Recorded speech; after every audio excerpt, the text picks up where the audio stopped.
Chase Williams, and I'm playing the Beast, and this is Not Quite Narwal by Jesse Sima. Kelp was born deep in the ocean. He knew early on that he was different from the other narwhals. His tusk wasn't as long as everyone else's, he had different tastes in food, and he wasn't a very good swimmer. But his friends didn't seem to mind, so Kelp decided he wouldn't either. That is, until he was swept away by a strong current. I wish I were a better swimmer. Kelp found himself at the surface, closer to land than he'd ever seen before. High up on a cliff, he spotted a mysterious, sparkling creature. It looked so familiar. It looked like Kelp. Kelp swam towards land as fast as he could, which wasn't very fast at all, hoping that he could catch up with the creature that looked just like him. When he finally reached the shore, Kelp felt a little bit anxious.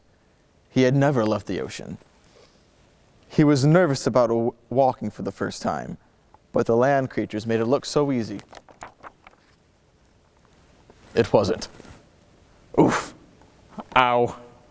Eventually, he got the hang of it.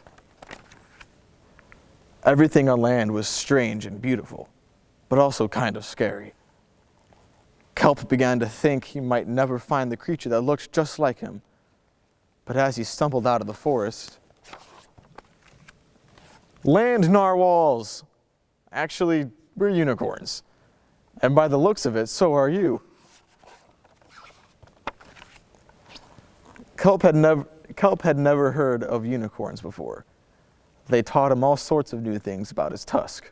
We called them horns. Wow. They introduced him to unicorn delicacies. And they showed him how to gallop. There was no doubt that Kelp was, in fact, a unicorn. He was having so much fun that he didn't want to leave. But then he remembered all of his friends under the sea. Kelp missed them terribly, so he said goodbye to the unicorns and returned to the ocean. Come back soon! Kelp swam towards home as fast as he could, which wasn't very fast at all, hoping that the narwhals would still like him now that he was a unicorn. When he finally arrived, Kelp had butterflies in his stomach. Welcome home, Kelp!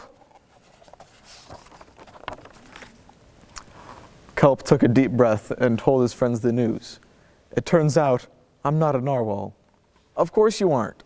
I'm a unicorn. We all knew that. They took it quite well. Kelp was happy to be home.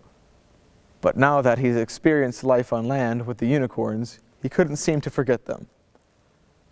Did he want to be a land narwhal with the unicorns, or a sea unicorn with the narwhals? Kelp couldn't decide. But then he realized that maybe, just maybe, he didn't have to choose. The end.